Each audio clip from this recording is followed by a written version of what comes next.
you across, but we have been successful, even on this revolting tracking morning, in tracking down the Nkuhumas, but unfortunately, right next to the boundary of our traverse area. They're about to disappear onto Torchwood, so I just thought we'd rush forward. I spotted them quite far back, which is why I'm racing along, but you're about to see them in the middle of the road. Phew!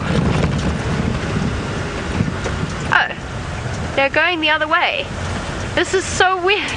These lines have been all over the place.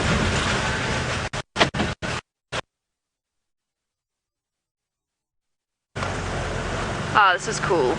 They're going to come right past us. There we go. Hello, ladies. This is good. This is a good direction. I don't want to push them. They've been a bit skittish, so I don't want to make them feel as though they have to go into Buffelshoek. So let's just sit here quietly. Pulled off at the side of the road. Hello, ladies. 1, 2, 3. Adult lionesses. They're calling. Still looking for the missing 2. Hello, gangly cubs. Look at you. There's just one call. I don't think you're going to be able to hear it.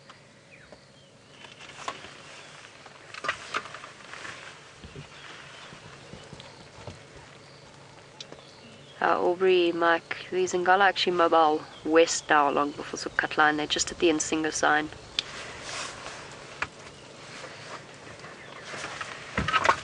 Stopping to have a quick drink. At a puddle. Look at this. Look at all get together. This is of course why we don't really bother too much with the water holes at this sort of time of year and this sort of weather, because there are just puddles everywhere. Look at your full bellies. What have you been eating last night? So they obviously did catch something last night, most definitely, judging by the waddle to the little lion cub steps. Oh. Isn't it incredible how much they've grown? There's the littlest female at the back. Yes. Hi guys. I've missed you. I haven't had a proper sighting with you in a really long time. This is awesome. Looking very drenched and rather bedraggled out here in the rain, and you know we have got so lucky, because instead of going east into Torchwood, they are now coming back onto Djuma. Thank you, you lot. We're very grateful. Of course, the more it rains, the better it is for them in terms of helping to get rid of that mange that they contracted. And so they're all looking much better. Still a bit scraggly, but full-bellied, healthy, and it looks as though they're recovering. Lioness is off once again, I think searching for a nice, safe spot to stall the cubs. Just see, they might be going all the way around me. They have been, the 3 of them and the cubs have been much more skittish than I've ever known them to be before. And I noticed it when we did our TV show on Monday morning. Sorry, VM's just having to wipe our windscreen there, get rid of all of the raindrops. I noticed it on our TV show that they are jumpy, just that little bit jumpy. And I don't know whether it's because they're missing 2 females, if it's the vague upset in the dynamics of the various males in this area, or the absence of the Birmingham boys to keep them safe. But they definitely haven't been their usual relaxed selves.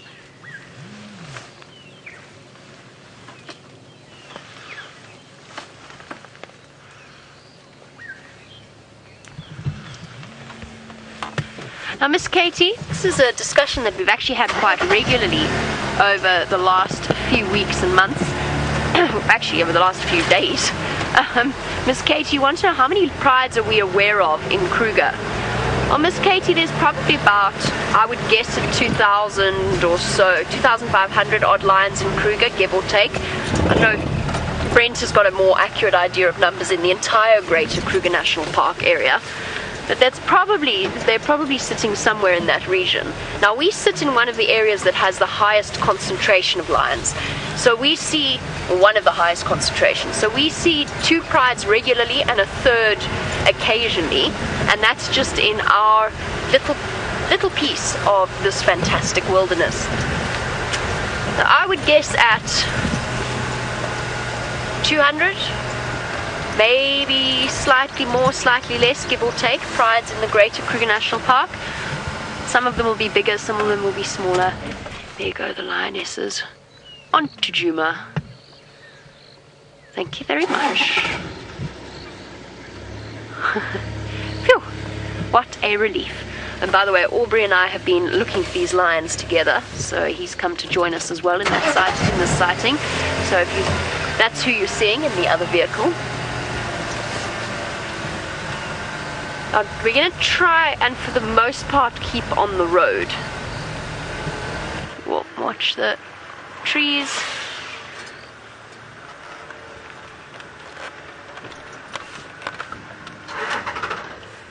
There we go.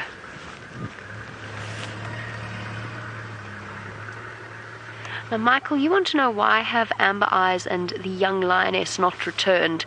So usually, for our new viewers, usually the Nkuhumas consist of 5 lionesses and 6 cubs. We've only got 3 lionesses here. Michael, the answer to that is because I think they're coming into estrus. That would be my suggestion, unless it's possible that it's just taking them a while to find the rest of the pride. That's also a distinctive possibility. They're roaming larger and larger areas now that the cubs are big enough to keep up. So it's not like it was when we had the Nkuhumas all to ourselves for 2 months, just on Djuma, in exactly the same place every day. Things have changed. The cubs have got a little bit larger, big enough now to keep up. I just want to do another head count. No, there's definitely 6. These cubs always worry me. They go wandering. There they go. I think it might be worth racing around them and just trying to catch up with them as they go along the fire break. Sure, we got so lucky. They could so easily have gone to the east.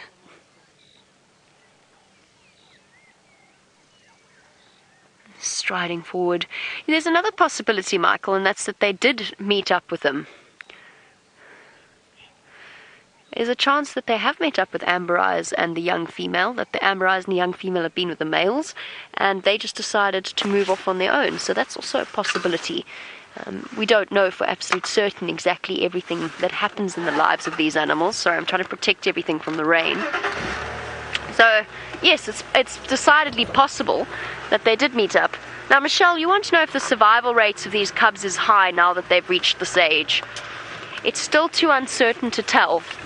And the reason I say that is because you've got to be very careful, even when you've got a good grasp of the lion dynamics and the various male coalitions in an area. There is still a possibility that a male coalition could come in and claim this area as their own. They could come unexpectedly from another area, and the Birmingham boys might not be around to defend the cubs.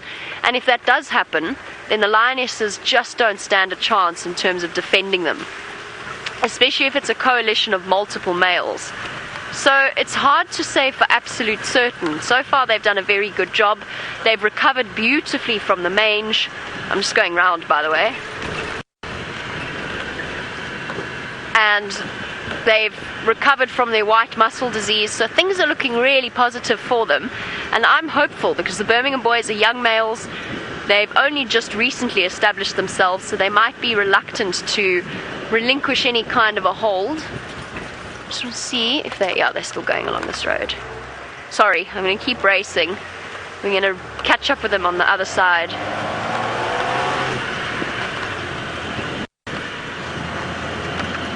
Just to try and avoid off-roading as much as possible. Aubrey's behind them, so we're not going to lose them.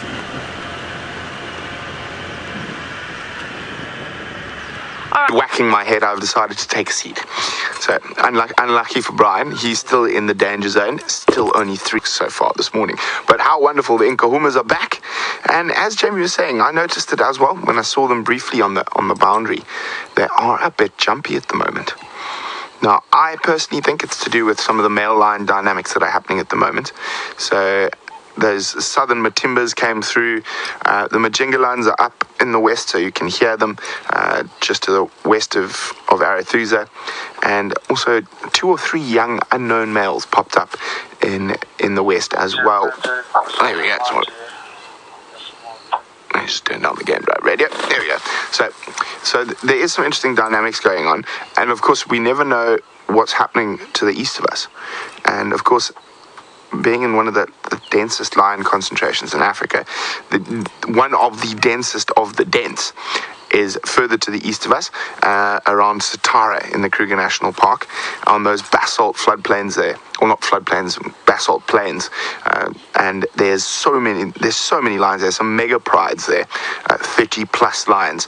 So of course they often splinter, break up, and they often have lots of young males. So there could be some more moving in from the east. The Birmingham seem to have been concentrating on the east for the last little while, so maybe there's some competition coming in from there.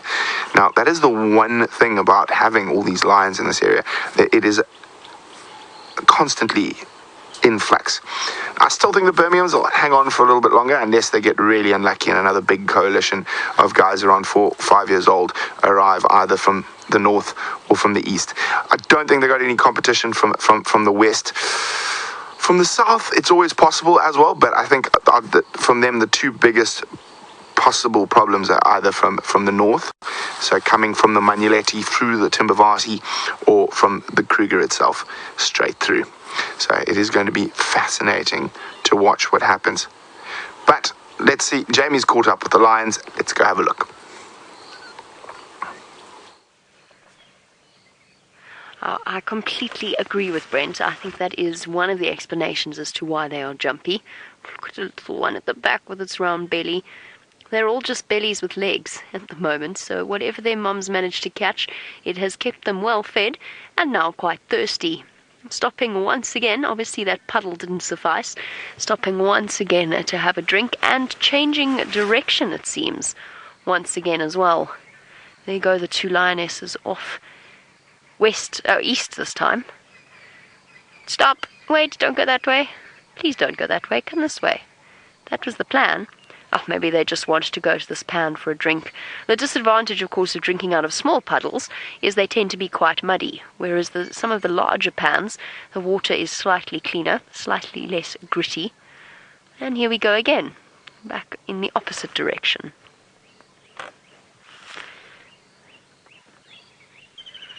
Cubs looking much, much healthier than the last time I saw them, if only a bit gangly, going through that growth spurt time. Hard to believe these are the same tiny little fuzzballs that we looked at. When was it? When were this? I can't even remember now when these cubs were born. The first set must have been about June last year. July. There they go. A parade of lionesses and cubs bumbling at the back.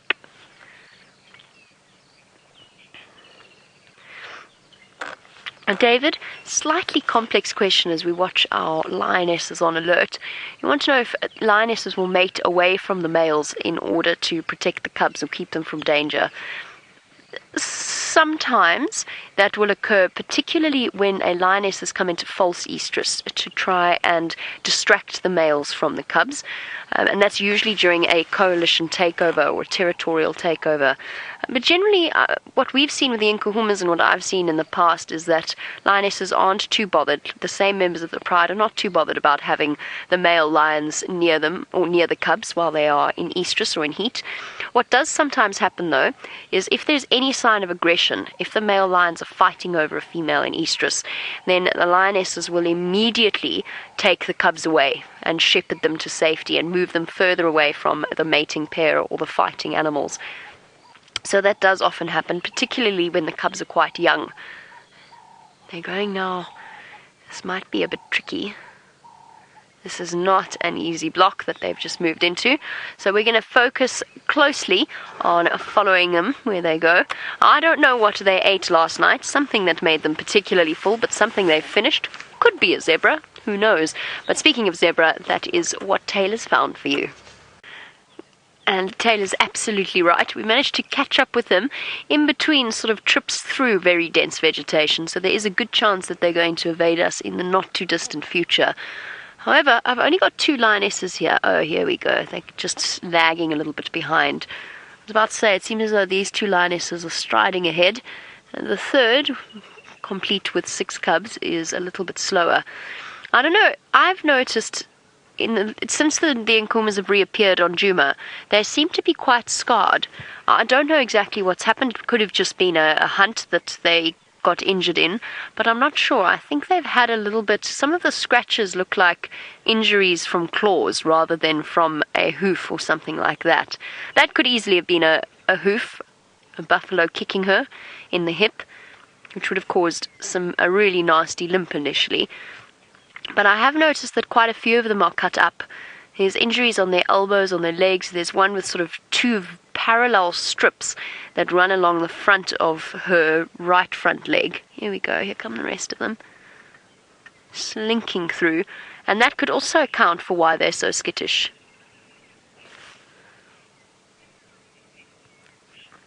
Michelle, you say that you've noticed that one lioness stays behind all of the cubs, and is this for their safety? It's to shepherd them. So here you've actually got the third lioness walking in front of the cubs, trying to get them to hurry up. And she doesn't want to get left behind by the other two, but at the same time, these little lion legs are not quite able to keep up with the strides of the adults. And there they go, wandering across. Come on, you lot. You're getting left behind. I think they're quite tired. And these lionesses have been trekking them up and down Buffels Hoek Cut Line. And when you've got such a full belly, this amount of movement is the last thing you feel like. So, Michelle, yes, it could be that a lioness would walk behind them for safety, but really most of the time it's just to try and get them moving.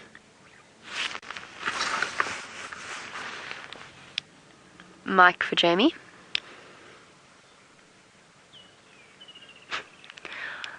Mike, they've just crossed east. They're not quite relaxed.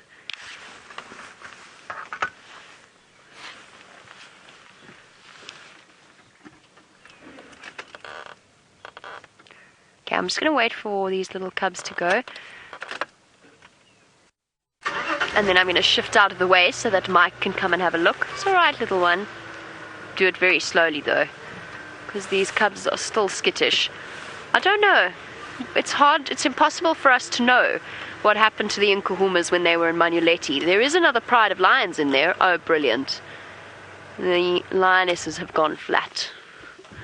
There is another pride of lionesses in the Manuleti, so it might have been an encounter with them. Never know.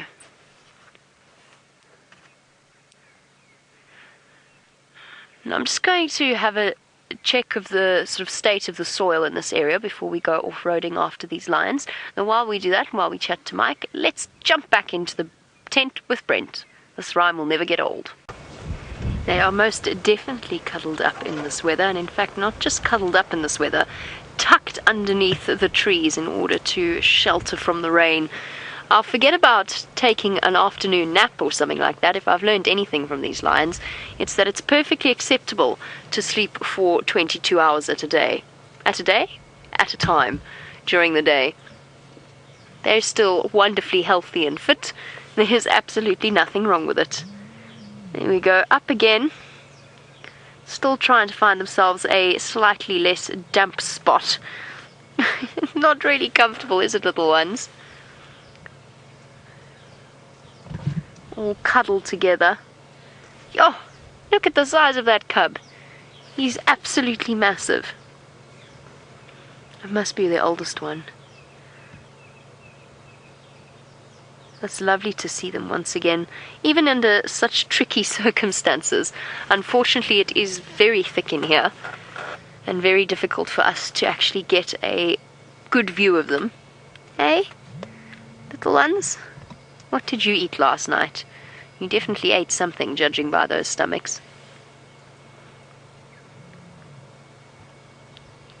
It'd be wonderful if they did all survive, and we could see the massive increase in numbers that they will provide to the Nkuhuma Pride. Here we go. From the Nkuhuma lionesses, I've also learned that it's okay to play every now and again. Not to take life too seriously. I won't take any lessons from them about personal hygiene, though. I think those particular lessons I will reject. I still don't think it's socially acceptable, no matter what the lion behavior tells us, to urinate on your friend, or indeed anywhere near your friend or their head. So I think we'll take certain lessons and perhaps abandon others. Still having a bit of a scratch every now and again. Still some patchy bits of skin. But all in all, they look far better than they did when I last saw them properly. That mange is slowly but surely clearing up. And they look healthy and happy.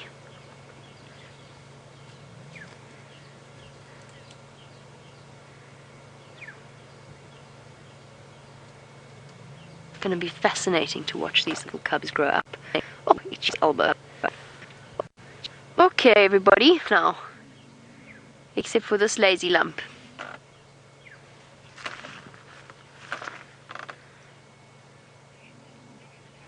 Veronica, we do know if the cubs are boys and girls. Originally, we had a split of 3 boys to 5 girls. If I am correct in remembering, 2 of the males didn't make it. It was 2 males that succumbed to the white mussel disease. Correct me if I'm wrong on that, I'm sorry. It gets very hard to keep track of these lions when we haven't seen them for a long time, but I'm pretty sure it was 2 of the males that succumbed to white mussel disease, which means there's only 1 remaining male, and the rest of them are all females. So the other 5 females, the 5 females survived, 2 males did not. And perhaps there might actually be a link between the fact that the male cubs were the first to succumb to it and the growth rate, because they do grow just that little bit faster than females. So it's tricky to tell initially. You're absolutely correct. It is a bit tricky to tell unless you are really closely examining them, because of course, like all young animals, before they reach sexual maturity or before they reach puberty, they actually haven't, their testicles haven't descended. So it's hard to see exactly. I'm pretty sure that this little one in front of us, that's about, no, he's not about to get up. One's eating leaves. I think this is the male. I think this is the last remaining male. And I know, actually, I do owe apologies, because I think the last time I spoke about this and the remaining mix of, and it was a long time ago, the remaining mix of males and females, I said that it was the 2 youngest ones that had died. And I got a correction on that, saying that it was in fact 1 older one and 1 younger one that didn't make it. I'm not sure. That was the correction that I got, and it was very much appreciated. Look at its scrappy ears. And I think that we do have just 1 male remaining, and I think this is it. I'm trying to stare under his tail, which seems to be a little bit rude, but it's worth it. I think, no, that looks like a boy to me. Yeah, definitely a boy. And it's only in the next few months that we'll start to see the hair fluffiness developing around the tops of their heads. So let's just have a look quickly. Maybe I'm mistaken. That looks like a boy to me. A growing boy, but a little boy. Okay, now what? He's about to disappear, and that's going to make our life slightly more difficult, particularly with this roof. I might have to just do a quick loop around them to double check and see if there isn't a better place for us to view them. And don't forget, just while we're sitting here, and for those of you that have just joined us, send through your questions using the hashtag Safari Live on Twitter, or email through to questions@WildEarth.tv. Let's see if we can slide forward. It looks like it might get a bit more open up ahead.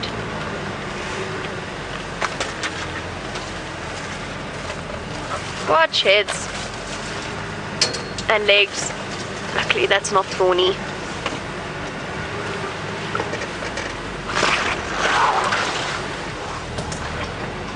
Okay, this is a bit tricky.